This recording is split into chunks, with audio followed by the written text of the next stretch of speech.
Al tikri alichot el alachot chazak ou baruch avotai. Besorot tovot, on est aujourd'hui le 19, dans le mois de Sivan. On rentre dans 9 mois de guerre depuis pratiquement Simchat Torah, le 7 octobre. Et si on cherche un petit peu des réponses pour savoir comment on doit se comporter face à tout ce qui se passe en ce moment, il n'y a pas mieux que faire référence avec la paracha Shelach lecha anashim. Dieu il demande à Moshe, tu vas envoyer pour toi des explorateurs. C'est la paracha où c'est bien marqué Tova haaretz me'od me'od. C'est la seule fois où c'est marqué 2 fois dans la Torah que la terre d'Israël elle n'est pas bien, elle est très bien. Me'od me'od.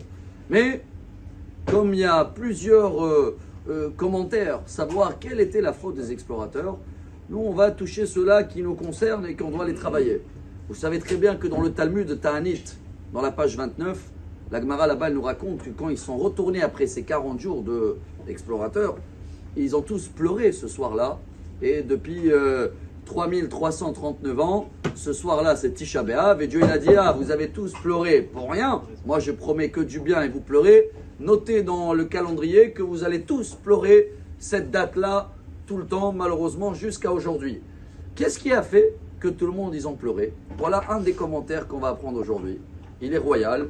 C'est basé sur ce qu'il dit le Zohar HaKadosh, que le fait que quand ils ont vu les géants, et ils ont dit Vani be'anenu kahagavim vechen hainu be'anehem. Et on dirait qu'on était comme des sauterelles, et eux aussi, les géants, ils nous ont vus comme des sauterelles. Il y a Rashi, est incroyable, il va commenter, il dit non, pas les sauterelles, des fourmis. Je sais pas, sauterelles, fourmis, ça change quoi? Il y a dans le Talmud, on apprend la différence entre la sauterelle, que elle, quand elle vient manger, elle vient attaquer, elle attaque d'en haut.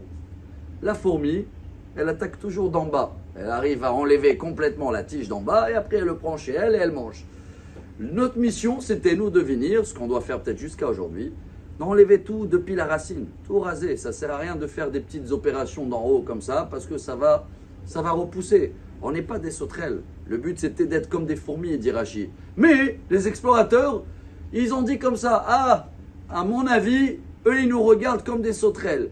Qui il nous a demandé de calculer qu'est-ce que les ennemis ou les gens pensent sur nous. Ce sera les ennemis ou les amis. Ce commentaire, il dit « Chez quoi shelach lecha anashim » Envoie de ta vie tous les gens de ce qu'ils pensent. Fais ton chemin. Si tu t'arrêtes chaque fois, mais qu'est-ce qu'il va dire l'autre et qu'est-ce qu'il va penser l'autre, on n'avance nulle part parce que tu cherches que à copier et faire plaisir à tout le monde. Dans ce cas-là, tu es un perroquet. Pas un perroquet qui lit les choses. Un perroquet qui est perdu, qui n'a pas de chemin. Shelach lecha anashim, tu veux avancer, envoie tous les gens qui sont là pour t'embêter. Et je crois qu'il n'y a pas mieux de terminer avec une phrase. Cette fois-ci, ce n'était pas un grand rabbin, mais c'était un grand monsieur, David Ben Gurion. Il était ministre de la Défense également dans l'année 1955. Et lui, il avait dit comme ça, et je crois que pour aujourd'hui, après 9 mois de guerre, on va bien comprendre cette phrase. Je vais la dire en hébreu, je vais essayer de traduire en français. Atid ha-Yehudim, eno talui bema yomru ha-goyim, ela bema ya'asu ha-Yehudim.